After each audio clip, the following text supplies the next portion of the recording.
حضور سے عرض کی گئی حضور آئیں کھانا تناول کر لیں. حضور نے دسترخوان پر تشریف فرما ہو کر کے حضور نے کپڑا اٹھایا تو حضور نے جب دیکھا کہ کھانا ہے تو حضور نے ایک روٹی لی اور چند بوٹیاں اٹھائیں اور ایک خادم کو بلا کر کے کہا جاؤ ہمارے گھر دے آؤ, میری بیٹی فاطمہ کتنے دنوں سے بھوکی. کہا جاؤ ہمارے گھر دے آؤ, میری فاطمہ کتنے دنوں سے بھوکی بیٹھی ہوئی ہے. مال کے کونین ہیں گو پاس کچھ رکھتے نہیں, دو جہاں کی نعمتیں ہیں ان کے خالی ہاتھ میں. آپ کو پتا ہوگا کہ جب میرے رسول کا انتقال ہوا ہے, حضور کا وصال ہوا ہے, تو حضور کی ایک زرہ ایک یہودی کے گھر میں گروی رکھی ہوئی تھی. حضور نے زرہ رکھ کر کے اس سے قرض لیا ہوا تھا. یہ اسلام کی غربت کی کہانی ہے اور پھر اللہ نے اسلام کو امارت کے رنگ بھی دیے. صحیح بات ہے. اور تمہیں کہانی سناؤں, حضرت عدی بن حاتم روایت کرتے ہیں, صحیح بخاری میں روایت ہے. یہ حاتم تائی کے بیٹے ہیں. کہتے ہیں میں حضور کی خدمت میں حاضر ہوا, ایک شخص آیا کہنے لگا حضور غربت نے میرا برا حال کر دیا ہے, اور اس نے شکایت کی غربت کی, پسماندگی کی اور اپنی معاشی بدحالی کی. پھر ایک شخص آیا کہنے لگا حضور میرے پاس دولت تو ہے لیکن میں نے جس منزل پہ جانا ہے راستہ پر خطر ہے, تو میرے لیے کیا حکم ہے کہ میں کیسے راستہ طے کروں. تو یہ دو لوگوں نے یہ باتیں کی تو حضرت عدی کہتے ہیں کہ حضور نے روح سخن میری جانب موڑا اور میری جانب مخاطب ہو کے کہا عدی تو نے ہیرا دیکھا ہے؟ عدی کہتے ہیں میں نے عرض کی حضور دیکھا نہیں سنا ہے, ہیرا یہ شہر ہے عراق کا. تو حضور نے فرمایا عدی تو نے ہیرا دیکھا ہے؟ میں نے کہا نہیں حضور دیکھا نہیں, اس کا تذکرہ سنا ہے. فرمایا عدی اگر اللہ تجھے زندگی کی مہلت دے تو ہیرا سے ایک خاتون چلے گی, تو اپنی آنکھوں سے دیکھے گا اور مکے تک پہنچے گی اور اللہ کے گھر کعبہ کا طواف کرے گی اور اس کو ہیرا سے لے کر کے مکے تک اللہ کے علاوہ کسی کا ڈر نہیں ہوگا. کہتے ہیں کہ میں نے دل میں کہا کہ پھر بنو طے کے ڈاکو مر گئے ہوں گے جنہوں نے عرب کے اوپر روب ڈال رکھا ہے, تو وہ تو پھر ختم ہو گئے ہوں گے. کہتے ہیں میں ابھی سوچ ہی رہا تھا کہ حضور نے مزید میری حیرت میں اضافہ کرتے ہوئے کہا عدی اگر تجھے اللہ نے زندگی کی مہلت دی تو تو دیکھے گا کہ کسرا کے خزانے تیری جھولی میں ہوں گے. تو اس دور کی سپر طاقت تھی.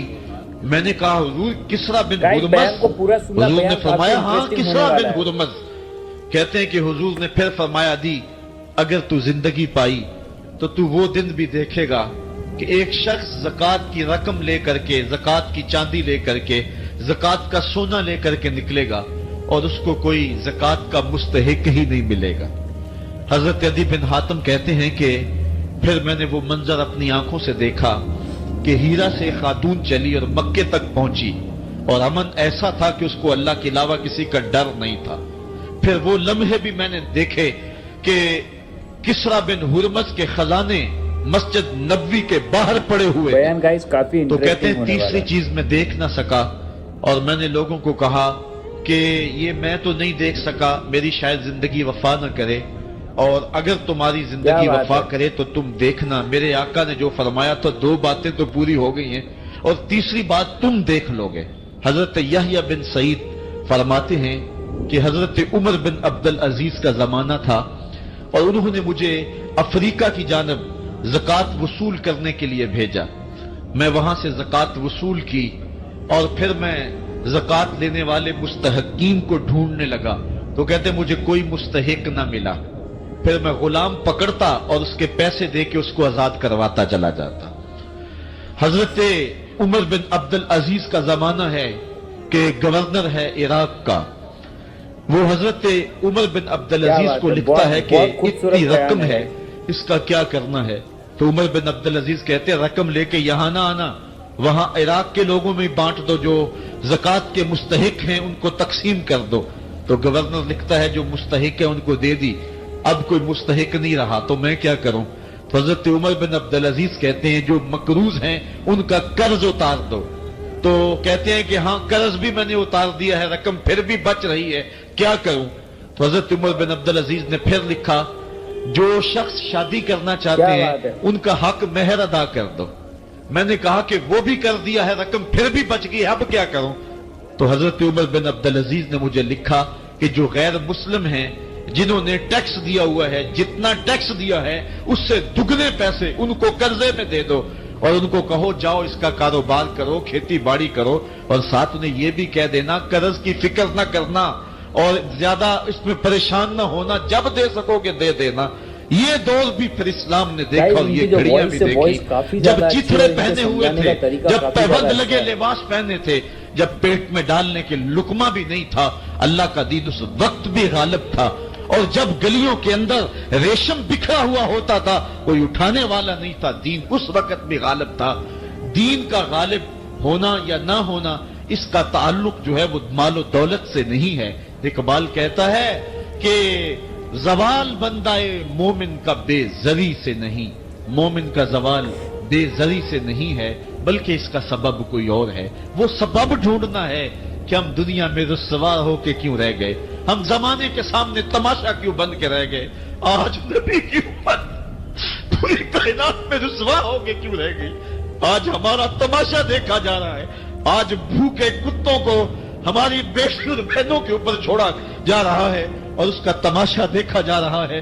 کیا ہم نے یہ دن بھی دیکھنے تھے؟ ہم نے سراغ لگانا ہے۔ دولت کی قلت اور کثرت یہ ثانوی چیزیں ہیں، ہم نے تاریخ میں دیکھا ہے، ہم کبھی مالی طور پہ کمزور تھے، رسوا نہیں ہوئے۔ اور ایک روایت صحیح بات ہے، حضرت سلیمان بن سرد رضی اللہ تعالی عنہ سے مروی ہے، کہتے ہیں کنت جالسا مع النبی صلی اللہ علیہ وآلہ وسلم، میں حضور علیہ السلام کی مجلس میں بیٹھا ہوا تھا، دو لوگ تھے، وہ آپس میں الجھ رہے تھے، ان میں سے ایک شخص کا چہرہ غصے سے سرخ ہو گیا، رگیں پھولی ہوئی تھیں اور ایک دوسرے کے لیے سب و شتم کا ماحول پیدا ہو گیا تھا۔ اللہ کے رسول صلی اللہ علیہ وآلہ وسلم نے ارشاد فرمایا میں ایسا کلمہ جانتا ہوں کہ اگر یہ کلمہ پڑھ لیں تو ان کا یہ غصہ زائل ہو جائے گا، ان کی جو کیفیت ختم ہو جائے گی، اور وہ کیا ہے؟ اعوذ باللہ من الشیطان الرجیم، یہ پڑھ لیں تو جو ان کے اندر ہے وہ چلا جائے گا۔ تو لوگوں نے اس شخص کو کہا جس کی رگیں پھولی ہوئی تھی اور غصے سے اس کا چہرہ سرخ ہوا جا رہا تھا کہ تعوذ پڑھو، اعوذ باللہ من الشیطان الرجیم پڑھو۔ اور یہ اللہ تعالیٰ نے قرآن مجید میں ارشاد فرمایا ہے کہ جب غصے سے انسان بے قابو ہو جائے تو اس کو چاہیے کہ وہ اپنے غصے سے باہر نکلنے کے لیے تعوذ پڑھے۔ ایک روایت میں ہے اللہ کے محبوب نے ارشاد فرمایا تم میں سے اگر کوئی شخص غصے میں آئے تو وہ خاموش ہو جائے، تو خاموشی سے غصے کا لیول نیچے آنا شروع ہو جائے گا۔ اور ایک روایت میں ارشاد فرمایا جب تم میں سے کوئی شخص غصے میں ہو تو وہ کھڑا ہوا ہو تو وہ بیٹھ جائے، اور اگر اس کا غصہ اس سے زائل ہو گیا تو ٹھیک، ورنہ لیٹ جائے۔ یعنی اگر وہ کھڑا ہو تو بیٹھ جائے، اور اگر بیٹھنے کے باوجود بھی غصہ ختم نہیں ہونے پا رہا تو لیٹ جائے، خاموش ہو جائے، تعوذ پڑھے اور بیٹھ جائے یا پھر لیٹ جائے۔ تو یہ چار صورتیں غصے کو کم کر دیتے ہیں۔ تو غصے کو نافذ کرنے کی بجائے کوشش کرنی چاہیے کہ غصہ جو ہے وہ فروغ ہو جائے، چونکہ غصے میں انسان ایسے امور کر لیتا ہے کہ بعد میں اس کو سخت پچھتاوا ہوتا ہے۔ تو ایک شخص نے حضور سے کہا کہ حضور مجھے کوئی وصیت کیجئے۔ حضور نے اسے ارشاد فرمایا کہ تو غصہ نہ کیا کر۔ اس نے پھر کہا مجھے وصیت کیجئے، تو آقا کریم نے پھر فرمایا غصہ نہ کیجئے۔ اس نے پھر کہا یہ بات ایک بار نہیں، اس نے کئی بار حضور سے پوچھی۔ وہ کوئی اور وصیت طلب کرنا چاہ رہا تھا کہ یہ تو ٹھیک ہے کچھ اور وصیت بھی کیجئے۔ اس سے ایک تو اس شخص کی ذاتی صورتحال ایسی ہوگی، اور دوسری یہ ہے کہ اس نصیحت کی اہمیت کے پیش نظر کہ غصہ جب انسان کو آتا ہے تو وہ مغلوب ہو جاتا ہے اور بہت غلط فیصلے کر بیٹھتا ہے، اس لیے بار بار ایک نصیحت پر تاکید کرنا اور اس کا تکرار کرنا اس امر کی طرف توجہ دلاتا ہے کہ ہمیں معاملات کے اندر بہت معتدل رہنے کی ضرورت ہوتی ہے۔ جو شخص غصے کو نافذ کرنے کی طاقت رکھتا ہے، ایک تو ہوتا ہے کہ بندہ غصے سے خود اپنے آپ کو بے چین کرے گا، لیکن اپنے غصے کو نافذ نہیں کر سکتا، غصہ نکال نہیں سکتا، بہت خوبصورت خود بیان ہے پیچ و تاب کھائے گا۔ لیکن یہ وہ شخص ہے جو غصے کو نافذ کر سکتا تھا، اس کے پاس طاقت تھی، لیکن اس نے اس کے باوجود غصے کو ضبط کیا۔ حضور علیہ السلام نے ارشاد فرمایا، قیامت کے دن اللہ تعالیٰ لوگوں کے سامنے اسے بلائے گا تو اللہ تعالیٰ اسے اختیار دے گا کہ جنت کی حوروں میں سے جس کے ساتھ تم نکاح کرنا چاہتے ہو، جس کے ساتھ تم رہنا چاہتے ہو، تمہیں اس کا اختیار دیا گیا ہے، اس لیے کہ تم نے اپنے غصے کو ضبط کیا، اس کو نافذ کرنے کی طاقت کے۔ یہ بھی ہوتا ہے کہ کسی کو کسی عمل خیر کی توفیق ہو جاتی ہے تو وہ اس پر اللہ کا شکر کرنے کی بجائے دوسرے لوگوں کو جو فی الحال اس توفیق سے محروم ہیں حقارت کی نظر سے دیکھنا شروع کر دیتا ہے۔ بعض اوقات کسی کو نماز پڑھنے کی توفیق مل گئی تو وہ بے نمازیوں کو حقارت کی نظر سے دیکھنا شروع کر دیتا ہے، تو یہ اس کے عمل کا عجب، اس کے عمل کو برباد کا طریقہ کافی زیادہ اچھا ہے۔ اگر اللہ نے آپ کو خیر کی توفیق عطا کی تو آپ ان لوگوں کو خیر کی طرف لانے کی کوشش میں لگ جائیں جو خیر کی راہ پہ نہیں ہیں۔ بے نمازیوں کو نماز کا عادی بنانے کے لیے آپ کی جد و جہد شروع ہو جانی چاہیے کہ یہ خیر مجھے نصیب ہوا تو اس کو بھی نصیب ہو جائے، نہ یہ کہ آپ کسی کو حقارت کی نظر سے دیکھیں اور خود پسندی کے مرض میں مبتلا ہو جائیں کہ دیکھو میں نمازی ہوں اور میرے پاس یہ ہے اور فلاں کے پاس یہ نہیں ہے۔ تو اس پر اللہ کا شکر ادا ضرور کیجئے کہ اللہ نے مجھے توفیق عطا کی، لیکن کسی کو حقیر جاننے کی بجائے اس کو خیر کی راہ پہ لانے کی کوشش کریں، تو یہ آپ کے صالح اعمال کی قبولیت کا ذریعہ بن جائے گا۔ نہیں تو اگر ریا شامل ہو گئی تو عمل برباد، اگر تکبر آ گیا تو اللہ کو تو پسند ہی نہیں، اگر عجب پیدا ہو گیا تو عمل کا نتیجہ آپ کو نصیب بھی نہیں ہو سکے گا۔ اس لیے عمل خالص ہو، صرف رضائے الہی کے لیے ہو، وہ عمل مرد نے کیا ہے یا عورت نے کیا ہے اس سے غرض نہیں ہے، شرط ہے کہ ایمان کے ساتھ اس نے صالح اعمال کا ذخیرہ جمع کیا ہے تو اس کو اللہ تعالیٰ جل شانہ ستھری، پاکیزہ، مطمئن اور خوبصورت زندگی عطا کرتا۔ اب وہ خوبصورت زندگی حیات طیبہ کیا ہے تو سنیے، حضرت سعید بن جبیر رضی اللہ تعالیٰ عنہ فرماتے ہیں کہ حیات طیبہ سے مراد الرزق الحلال ہے۔ اللہ جل شانہ جس کو پاکیزہ اور ستھری زندگی عطا کرتا ہے اس کو رزق حلال عطا کرتا ہے۔ حلال رزق کا نصیب ہو جانا ایک خوبصورت زندگی کا نصیب ہو جانا ہے، کیونکہ حلال میں طمانیت رکھی گئی ہے۔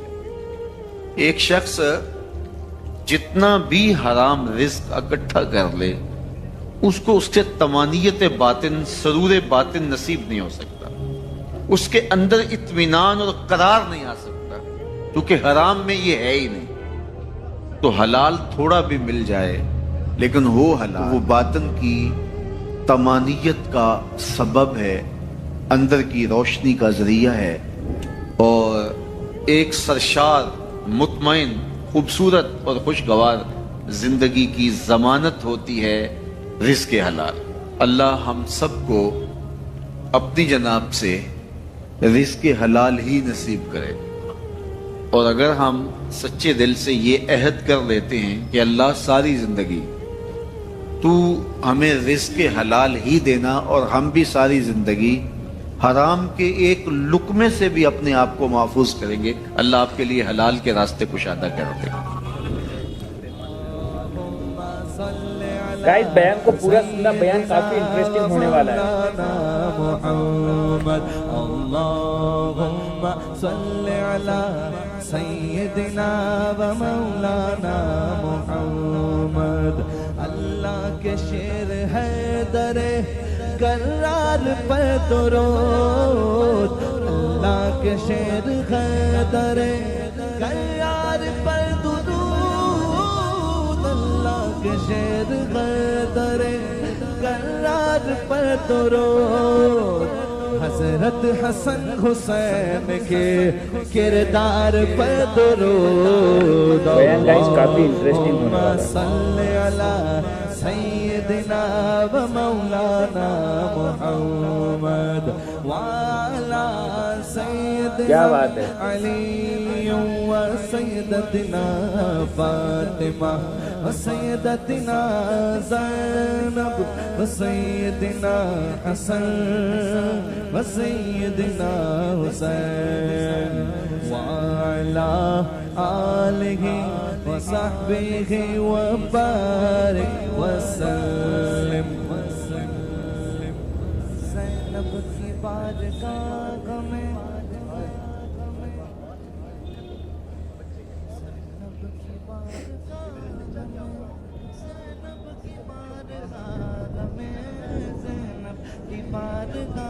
کیا بات ہے، بہت بہت خوبصورت بیان ہے گائز۔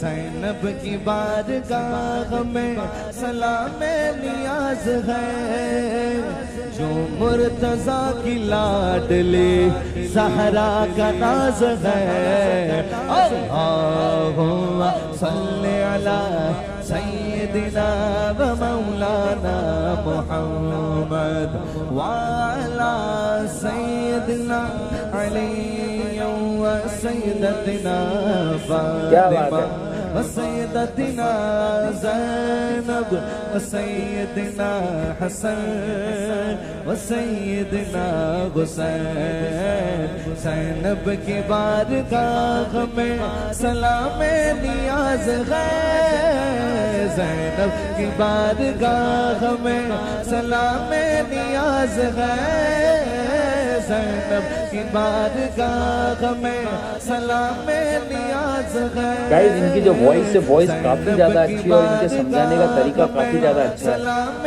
نیاز ہے، جو مرتضیٰ کی لاڈلی زہرا کا ناز ہے، اللہم صلی علی سیدنا و مولانا محمد۔ سو گائز تو آپ سب لوگوں نے بیان سنا، بیان کافی زیادہ اچھا تھا اور کافی انٹرسٹنگ تھا، اور انہوں نے، اب میں کیا بتاؤں گائز اس کے اندر، بٹ انہوں نے سب کچھ بتا دیا ہے، بٹ اوور آل بیان کافی زیادہ اچھا تھا۔ اس کے اندر بہت ساری ایسی چیزیں بتائی جو ہم لوگوں کو پتہ بھی ہوگی بٹ تو بھی پتہ نہیں ہوگا، کافی اچھی طریقے سے ان کا سمجھانے کا طریقہ، ان کے بتانے کا طریقہ وغیرہ کافی زیادہ اچھا تھا اور کافی انٹرسٹنگ تھا۔ اور گائز کل ملا کے ان کے ہر ایک بیان آپ اٹھا کے دیکھ لو، ان میں ان کی آواز میں ایک وہ جو درد ہے جو ہر کسی کے دل میں ان کی بات بیٹھ جاتی ہے اور ان کی جو باتیں ہیں لگ جاتی ہے کہ نہیں یار مولانا صاحب نے بہت خوبصورت ہے۔ کیونکہ دیکھو گائز ہر ایک مولانا صاحب کا ایک الگ انداز ہے جو تقریر کرنے کا، ٹھیک ہے، ان کا جو انداز ہے کافی زیادہ صوفی ٹائپ میں ان کو بول سکتا ہوں، ایک دم شانت سبھاؤ سے ہر چیز کو آرام سے باریکی سے ٹھنڈے لہجے سے بتاتے، تو ہر کسی کو گائز دماغ میں وہ چیز جلدی سے بیٹھ جاتی ہے، ٹھیک ہے نا۔ تو گائز آج کے لیے اتنا ہی، ملتے کسی نیکسٹ ویڈیو کے اندر، جب تک کے لیے بائے، لو یو۔